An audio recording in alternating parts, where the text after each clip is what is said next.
राधे राधे दोस्तों। आज की कहानी है तीन भाइयों की इकलौती बहन और काठ का घोड़ा। किसी गांव में तीन भाई अपनी बहन के साथ रहते थे। तीनों भाई अपनी बहन से बहुत प्रेम करते थे, इसलिए उन्होंने फैसला किया कि वे सबसे पहले अपनी बहन का विवाह करेंगे और उसके बाद तीनों भाई विवाह करेंगे। तीनों भाइयों ने उसके लिए एक रिश्ता भी ढूंढ लिया। लड़का बहुत सुंदर था। उसके घर में उसके माता पिता वह लड़का ही था।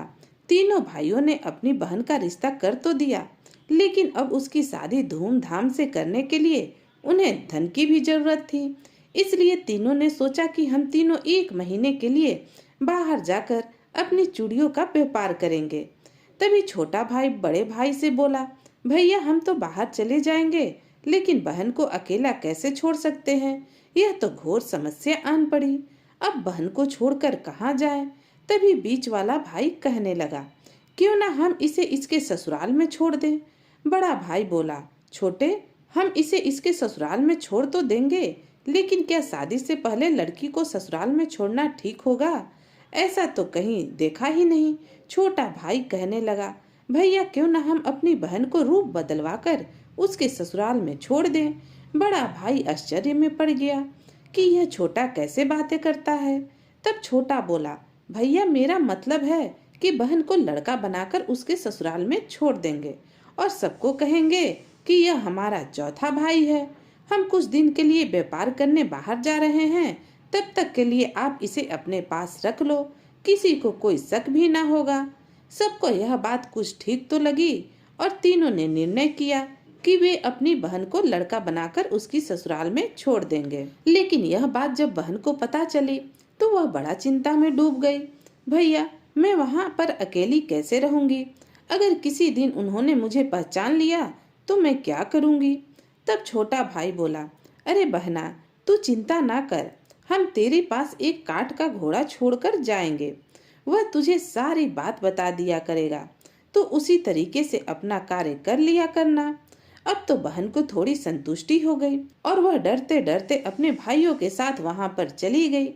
तीनों भाई अपनी बहन को लेकर उसके ससुराल जा पहुंचे।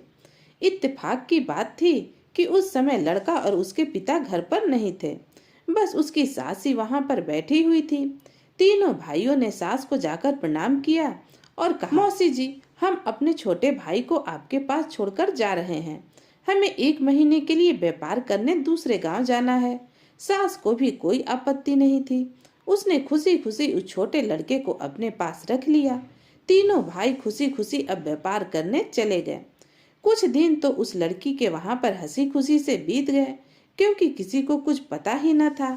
बेटा और पिता दोनों बाहर गए हुए थे। अब तो लड़की को भी लगने लगा कि वह नहीं पकड़ी जाएगी, परंतु उसकी समस्या अब बढ़ने ही वाली थी। एक दिन उसका ससुर और उसका पति घर वापस आ गया। वह उन्हें देखते ही घबरा गई। अब क्या होगा, कहीं ये पहचान तो ना लेंगे। दोनों ने घर में आकर पानी पिया और एक अनजान लड़के को घर पर देखकर अपनी माँ से लड़का कहने लगा, माँ यह कौन है। तब उसकी माँ ने उन्हें सारी बात समझाई कि बेटा जहाँ तेरा रिश्ता तय हुआ है उन्हीं में से यह उसका चौथा भाई है। यह उसे यहाँ छोड़कर चले गए हैं। उन्हें व्यापार करने बाहर जाना था। लड़के को बड़ी हैरानी हुई कि वे तो तीन ही भाई हैं और उनकी एक बहन है, फिर यह चौथा भाई कहाँ से आ गया। मैंने तो कभी इसका जिक्र भी न सुना। अब तो लड़के को उन पर शक होने लगा कि कोई बात जरूर है जो वो हमसे छिपा रहे हैं। लड़का अब जांच पड़ताल में लग गया। वह अपनी माँ से बोला, माँ मेरे जो साले हैं वह तो तीन ही हैं और उनकी एक बहन है, फिर यह चौथा भाई कहाँ से आ गया। माँ को यह सब मालूम न था, इसलिए वह भी चौंक कर बोली, अरे बेटा क्या तू सच कहता है। लड़का बोला, हाँ माँ वह तीन ही भाई हैं, फिर चौथा कहाँ से आया मुझे समझ नहीं। अगर चौथा भाई है भी तो वह बहन के पास क्यों नहीं रहा। बहन भी तो घर पर अकेली होगी। अब तो उन्हें उस पर शक होने लगा। उन्होंने सच का पता लगाने के लिए अब नए नए तरीके अपनाने शुरू कर दिए। एक दिन उसकी माँ लड़के से कहने लगी, बेटा अगर लड़का होगा तो जल्दी स्नान कर बाहर आ जाएगा और लड़की हुई तो देर तक स्नान करती रहेगी। आज हमें इसकी सच्चाई का पता चल ही जाएगा। दोनों बहुत खुश थे। उधर लड़की इन सभी को बातों से अनजान थी, लेकिन उसके काठ के घोड़े ने उन्हें सारी बात जाकर समझा दी। लड़की सुबह सुबह उठी और स्नान आदि करके बाहर आ गई। यह देखकर दोनों माँ बेटा चौंक गए कि अरे यह तो 5 मिनट में ही नहा कर आ गई, इसका क्या मतलब हो सकता है। लेकिन अभी भी उनका शक वहीं का वहीं था। उन्होंने दूसरी योजना बनाई, अगर यह लड़का हुआ तो एक सब्जी से भोजन करके उठ जाएगा, लेकिन अगर यह लड़की हुई तो यह सभी सब्जियों का स्वाद चखेगी। अब तो घोड़े ने फिर से लड़की को जाकर सारी सच्चाई बता दी। अब लड़की जब भोजन करने बैठी तो उसने एक ही सब्जी ली और उसी से भोजन किया और जल्दी ही उठकर अपने कमरे में चली गई।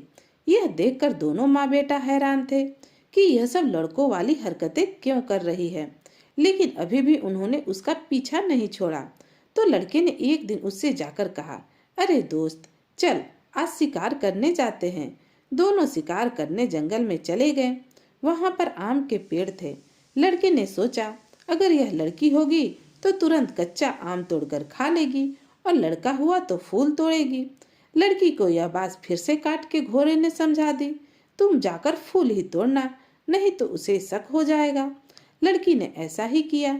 वह जानबूझकर फूल तोड़कर ले आई। लड़का कहने लगा, अरे दोस्त, इतने अच्छे अच्छे फल लगे हैं और तूने यह फूल ही तोड़ा। लेकिन लड़की कुछ ना बोली, बस फूल तोड़कर वह घोड़े पर बैठकर वापस आ गई। लड़के को बड़ी हैरानी हुई, यह तो कुछ बोलता ही नहीं। दोनों का बिस्तर एक ही जगह लगा हुआ, हो ना हो यह लड़की है जिससे मेरा विवाह होने वाला है और वेश बदलकर यहाँ आ गई है। अब तो उसे इस बात का पता लगाना था। बस एक ही उपाय उसे सूझ रहा था। उसने रात को अपने बिस्तर को गीला कर दिया और सोचने लगा कि आज तो मैं इसी के साथ सोऊंगा और मुझे पता चल जाएगा कि यह लड़की है या लड़का, क्योंकि अगर लड़की हुई तो यह मुझे अपने पास सोने नहीं देगी। शाम हो चुकी थी। अब लड़का उस लड़की से बोला, अरे दोस्त, आज मेरा तो बिस्तर गीला हो गया है, आज मैं तेरे पास ही सोऊंगा। तब वह लड़की बड़ी परेशानी में पड़ गई। अब इसे मना भी नहीं कर सकती थी, यह तो मुझ पर शक कर बैठेगा और उसे सब पता चल जाएगा। अब करूं तो क्या करूं। लेकिन उसी दिन उसके तीनों भाई वापस आ गए और कहने लगे, हम व्यापार करके वापस आ गए हैं मौसी जी, अब हम अपने भाई को अपने साथ ले जाएंगे। उस रात तीनों भाई वहीं पर ठहर गए। सबने भोजन किया और जब सब सो गए उस समय तीनों भाई अपनी बहन से बोले, अरे बहन, किसी को कुछ पता तो नहीं चला? लड़की ने कहा, नहीं भैया, किसी को कुछ नहीं पता चला। अब हम जल्दी से यहाँ से अपने घर चले जाएंगे और सब कुछ ठीक हो जाएगा। लड़का जागा हुआ था, उसने सारी बात सुन ली। अब तो उसे बड़ा गुस्सा आया। उसने जाते जाते लड़की से कहा, जब मैं दूल्हा बनकर तेरे घर आऊंगा तो सबसे पहले तेरी गर्दन काटकर तेरा खून पी जाऊंगा। देख लेना, यह मेरा वचन है। लड़की यह बात सुनकर घबरा गई। अब वह अपने भाइयों के साथ सुबह सुबह घर चली गई, लेकिन अब तो उसके दिमाग में लड़के की कही हुई बातें ही घूमती रहती कि वह आकर मेरे गर्दन धड़ से अलग कर देगा। बेचारी ना कुछ खाती ना कुछ पीती और दुबली पतली होती जा रही थी। दिन पर दिन शादी का समय भी नजदीक आता जा रहा था। वह बिल्कुल हार चुकी थी। यह देखकर भाइयों को चिंता होने लगी कि ना जाने क्यों जब से अपने ससुराल से आई है बड़ा उदास रहती है, ना किसी से कुछ कहती है और ना ठीक से भोजन करती है, हर वक्त गुमसुम सी रहती है, जरूर कोई बात है। तब छोटे भाई ने अपनी बहन से कहा, बहन, क्या बात है, मुझे बता दे, कल तेरी शादी होने वाली है। अगर तू अभी भी नहीं बताएगी तो कैसे चलेगा? बहन ने रोते रोते अपने भाई से कहा, भैया, जिससे मेरा विवाह होने वाला है वह मेरी आकर गर्दन काटकर मेरा खून पिएगा, उसके बाद मुझसे विवाह करेगा। अगर मेरी गर्दन काट देगा तो विवाह कैसे हो पाएगा? भाई भी चिंता में डूब गया। यह बात उसने अपने दोनों भाइयों की बताई। वे तीनों भाई गहरी समस्या में आन पड़े। चारों मिलकर समस्या का उपाय ढूंढने लगे। तभी छोटा भाई फिर से बोला, अरे भैया, मेरे पास एक उपाय है, अगर आपको सही लगे तो कहूँ। छोटा भाई कहने लगा, अरे छोटे, जल्दी से बता, क्या उपाय है? अब तो छोटे भाई ने कहा, हम आटे की एक गुड़िया बनाएंगे और उसी को कल कपड़े पहनाकर सजा देंगे। उसकी गर्दन के पास हम शरबत का एक प्याला रखकर और उसे गर्दन में छुपा देंगे। दूल्हा फेरों पर आकर तलवार से हमारी बहन की गर्दन काटेगा तो वह आटे की गुड़िया होगी और उसी का खून समझकर वह पी जाएगा। उसके बाद हम उससे अपनी बहन का विवाह नहीं करेंगे। तीनों ने यह फैसला लिया कि हाँ, कल ऐसा ही किया जाएगा। अब तो अगले दिन तीनों ने आटे की गुड़िया तैयार की और जिस तरीके से उसने सोचा था वैसा ही सब कुछ कर दिया।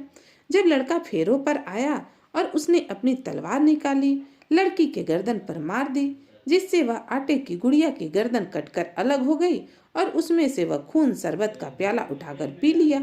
लेकिन उसके बाद उसे अपनी गलती का एहसास हुआ और वह बिलख बिलख कर रोने लगा कि मैंने गुस्से में यह क्या कर दिया। मैंने गुस्से में आकर इतना बड़ा कदम उठा लिया कि अपनी होने वाली पत्नी को ही मार दिया। अब मैं विवाह करके किसके साथ जाऊं? हे भगवान, मुझसे ये क्या हो गया? मुझे इतनी भारी सजा न दो। मुझे अपने किए का पछतावा है। मैंने अपनी पत्नी को गुस्से में मारा। मेरी पत्नी को फिर से जिंदा कर दो। मैं भूल कर भी उसके साथ गलत न करूंगा। वह यह बोलकर रोए जा रहा था। तभी भाइयों ने मौका देखा और उस आटे की गुड़िया की जगह अपनी बहन को लाकर बिठा दिया। जब लड़का लड़की का विवाह होता था तो एक छोटा सा पर्दा बीच में पहले कर दिया जाता था। इसी वजह से उसे पता भी ना चला और उसके बगल में फिर से उसकी बहन आकर बैठ गई। जब पर्दा हटाया गया तो लड़का अपनी पत्नी को देखकर बड़ा खुश हुआ और खुशी खुशी उससे विवाह करके अपने साथ ले गया।